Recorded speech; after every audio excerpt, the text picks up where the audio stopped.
I was gonna say like why not CNN or, but what, who cares? White Truth Right is about a future movie or something coming out or No, okay. it's not about any movie. It's not about the movies I've made in the past. It's a confession of sorts. Okay. I mean, about you cheated on your wife, you plagiarized. I would never do that. No. Plagiarized something. It's about a movie I made that nobody is aware of, even though they've seen it. Okay. Is that intriguing? Do I have you intrigued? Well, I mean, see if I understand what you said. It's about a movie you made, no one knows you made. Is that what you said? That's right. It's a production. Like, something you put, like, you didn't put your name on it? Like, at the end, you put, like, a fake name? Oh, no. I made it. Like Alan Smithy, like that That's right. Thing? No, I didn't. There was no name put on it. Why? Why would there be no credits? What do you mean? Because there are some things that you just can't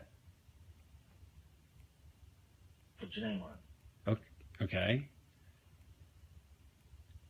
I perpetrated a huge fraud, which I am now about to detail. Okay. Involving the United States government and NASA. All right. And I'm sure you've heard the rumors. The moon landing hoax? That's right. That the moon landing was fake.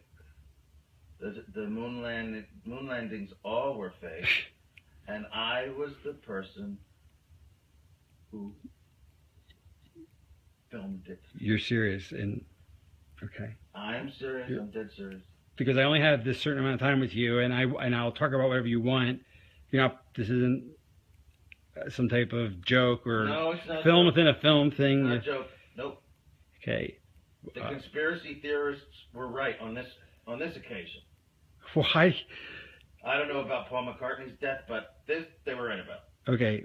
Why in God's name would I don't know what to ask you first. Why the hell? If you're telling the truth, why would you do it? Why are you telling me? I mean, what the... Don't you think it's important for people to know the truth? Yeah, yes, certainly. They had a massive fraud, an unparalleled fraud perpetrated against them. They should know. Okay. I mean, they're already suspicious of the government. They may as well have their suspicions confirmed. Okay. And justified. And this, why now? I mean, we're almost at the 30-year anniversary. What took so long? Why, if this is true, why? I won't go into that. It has to do with personal. Okay. Evolution and influences. And well, I'll go into that. Is that why you look a little haggard right now? Because you look a little worn. No offense. Like. Well, also, yeah, because I haven't been taking care of myself too well. I've been drinking a lot, but. Is that because of the stress of this? Of course, stress, guilt, just conflict of all kinds. Wow, I mean, so you feel bad about this clearly. I mean, this is not... I do feel bad about it. I also feel proud of it. It's a terrible conflict. Because you've pulled off one of the greatest hoaxes ever because of your... And because I made a film, if you want to call it a film, which I consider to be my masterpiece. And you can't take credit or even talk about it Well, you are now. I'm hereby taking credit for right, but you can't actually go out. You're doing when people see this, you'll be dead. Until 10 years. Right, or 15, yeah. After my death. So you can't talk to Roger Ebert about it. You know, does that frustrate you? I have to pay the consequences for the decision that I made many years ago to go along with this. Like a deal with the devil. It's Faustian, to be sure. And is that why you got such power in Hollywood? I mean, that would explain that. Why I have the freedom I have, that was part of it, yes. So they said, do this moon thing and we'll give you... When I made Spartacus, I didn't have this kind of freedom. Right. But I have it now. So what came first, the genius or the fraud? What's NASA's doing? Well, what came first, the genius or the fraud? I mean, did the fraud enable the genius, or was the genius released by the fraud? Well, I'd like to think the genius came first. Right. But some frauds are hard to bypass, especially if you have an ego and you're an artist and you're presented with a challenge, the likes of which you've never seen and will probably never see again. You don't even think of the morality of it. You're just completely swept away by the flattery of it and the juices inside you, which make you want to do it as the artist you are innately. You don't think of anything else. What a conflict. I mean, gosh, I can't imagine being presented with that opportunity. On one hand, I really would want to do it, but then I'd probably say, well, I'm committing a crime and lying. And it depends, but my guess would be, no, you if you're good, you would do it.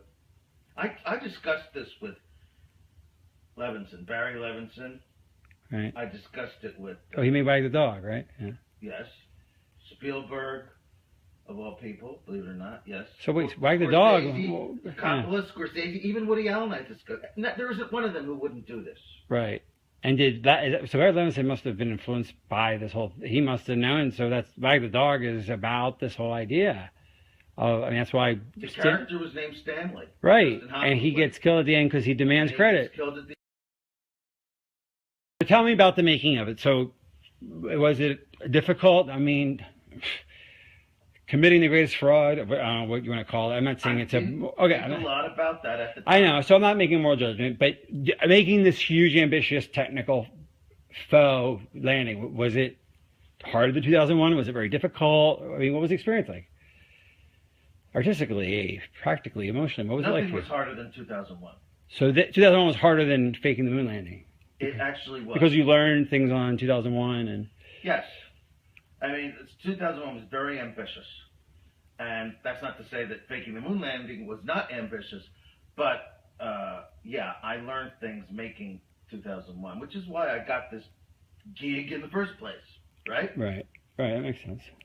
So what was the... But it was easy for me because, well, first of all, I didn't think a whole lot about the morality of it, as I said. If I had, I might have been more hesitant, more stifled in my work, but I didn't. And I could see that Neil was, actually. He was bothered by it. More than Buzz Aldrin or anyone else involved? Yes.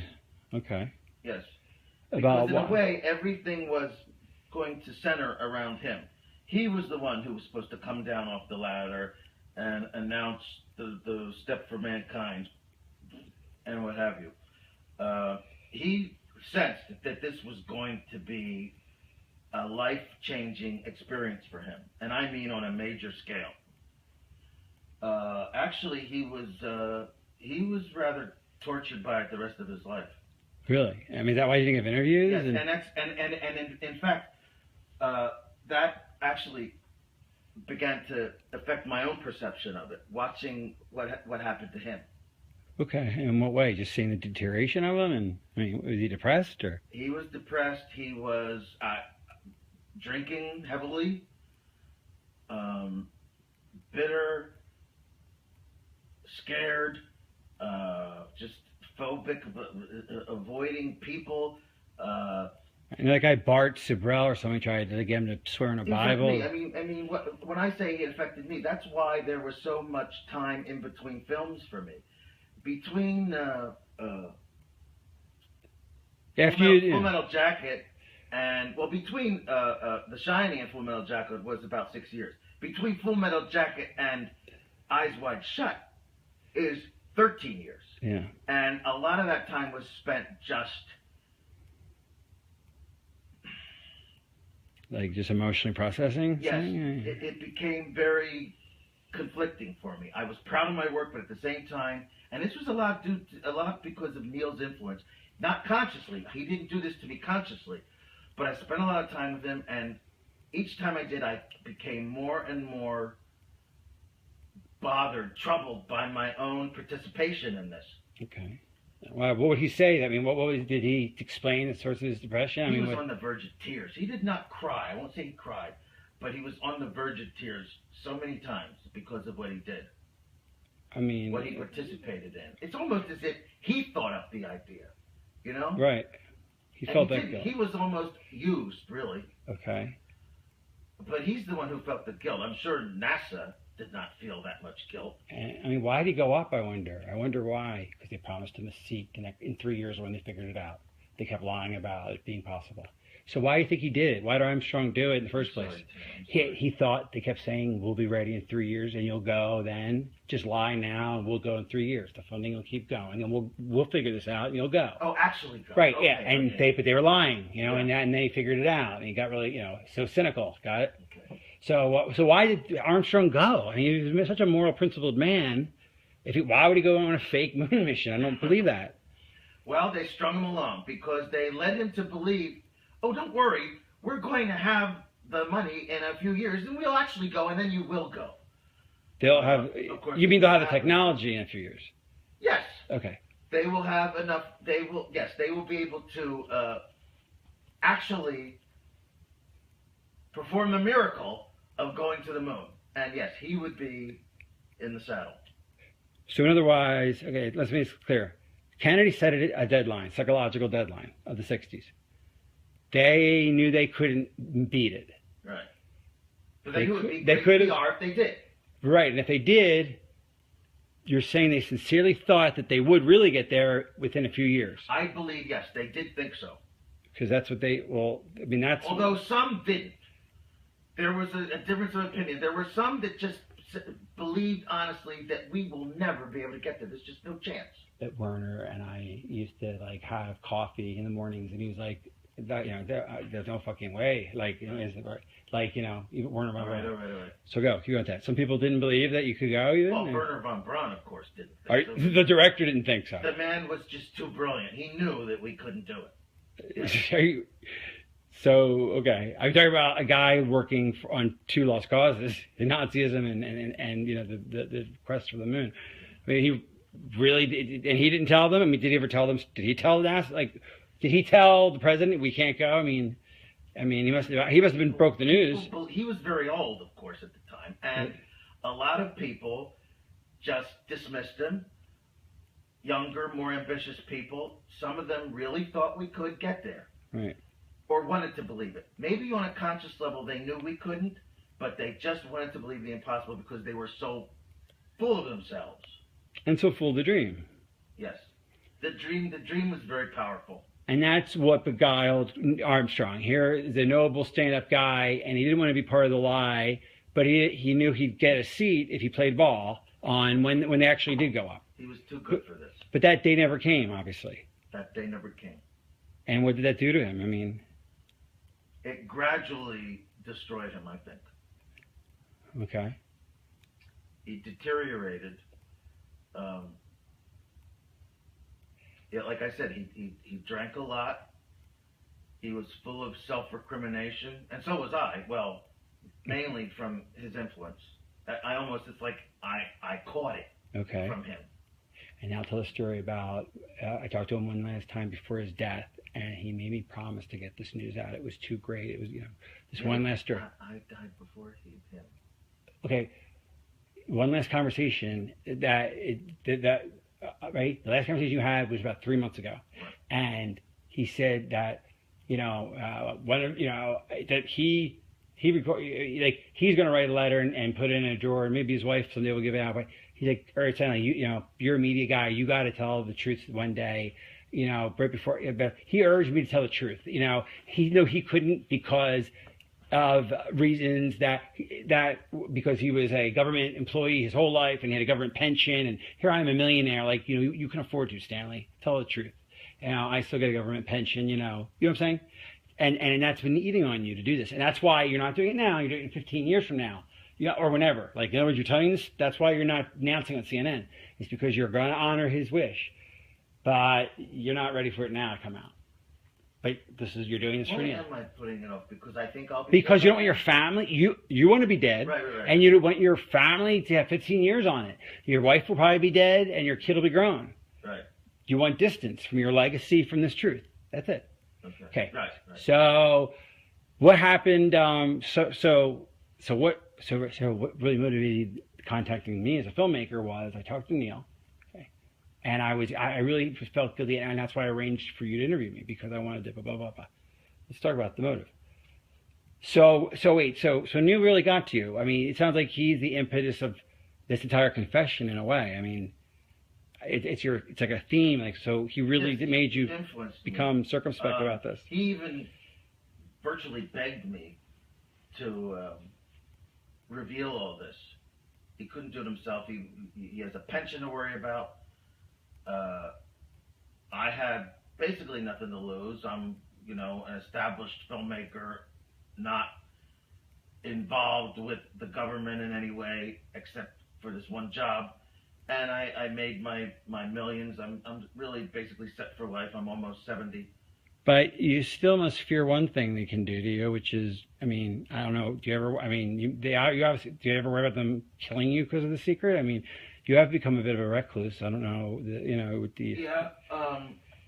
Garbo, Howard Hughes, J.D. Salinger, and me. Right. And to some degree, Neil. But did they? I mean, did any of them think that the government was out to get them? And I'm not saying you think that. Do you? I mean. The government obviously said they'll kill you. I mean, obviously, the government said we'll kill you if you say anything. I mean, that's a standard top secret sort of penalty. It's understood, even if it's not said. Right, but they did say it to you, I presume. Yeah. They did. I mean, the government they said basic. So it was. They tried to be cute about it, but yeah, it was said in no uncertain terms. So why are you? So can't this get you killed? Well, that's why I'm delaying it. Okay, the 15 years thing. This is not going to be seen. Okay, until for another 15 years after you're dead. Well, no, that's if you die tomorrow. You're not going to die tomorrow, clearly. I'm sorry. Okay, try again. Okay, it's okay. So why you could get killed by doing this? This could kill you. Why are you doing that? That's. Well, this is not going to be seen until because of our 15 years after my death. So now that's why you have to sign the NDA and all these. Okay. That's right. All right. Well, that makes sense now. Okay, I understand that now. All right. It should be known, but I want there to be some kind of cushion for my family. 15 years seems like a good number. Okay. All right. After my death, 15 years after my death. But okay, so let's take a step back. You're making this tape out of an effect Neil had on you? I mean, Armstrong sort of influenced you? Very much. Sometimes it just takes a catalyst. I mean, somewhere inside you know what's right. Right. I mean, I went for years just thinking I was doing the right thing, just through my art. And then something comes along that you don't even recognize as a temptation because you're so swept away by your own ego. It took someone like Neil Armstrong and distance and time to hammer into me what this really meant about society, about myself, about the human condition even, which is what I'm about. So you must feel very proud and very, very guilty and proud of this thing. I mean, yes, conflicted. I mean, I still think maybe it's a terrible thing to say, maybe not, but I look at that or even think of it, I just remember it, and I think this was my fucking masterpiece. Yeah. I still think so. Right. I mean, it's the greatest. Despite its flaws, it's my goddamn masterpiece. It's better than 2001. It's better than Paths of Glory or Clockwork Orange or Barry Lyndon or Dr. Strangelove. All of which I love, but and you're included now. That's the moon landing itself, and what a triumphal story that is. Were you involved in any of the other missions at all, or is that just the one? I mean, did they just take your thing, or was it a one-off, or did you do them all? I mean, you just did 11 and 13. They brought you back after 12 failed. Okay, just to do 13. That's it. And Neil helped you with that. So was it just a one-off? I mean, you just did them. Did you do them all? No, I did 11 and 13 as well. You did 13. Okay. Not 12. Why is 13 a failure then? Why did you? Well, they brought me back. And why? But why did you make it? 12 failed. 12 failed how? What do you mean? How did 12 fail? You told me 12 failed. How did it? I'm asking you in character. How did 12 fail? Tim, can we stop? Nobody watched it. No one cared. Okay, yeah. Okay. I'm sorry. Okay, so you did 11 and 13, but why 13? Why did you make 13 into like a failure? Why did you? Because 12 was a disaster. I mean, What do you mean? nobody Why? cared anymore. Did 72. oh, By then, it was old hat almost. People just didn't care. And that's why they had to play golf up there. okay, so I mean, as if golf was the, was watchable. okay, I mean, okay, if they'd had a horse race, that would have been watchable. that's true. But a golf match, I mean, a golf game on the moon. Right. Okay, so they weren't getting the ratings. That wasn't my idea. Okay. I will not take credit for that. Okay, so it was really a ratings issue. That if they 12 didn't pull the ratings that 11 did, and so why did you come up with 13 storyline? Like, how'd that happen? Like, the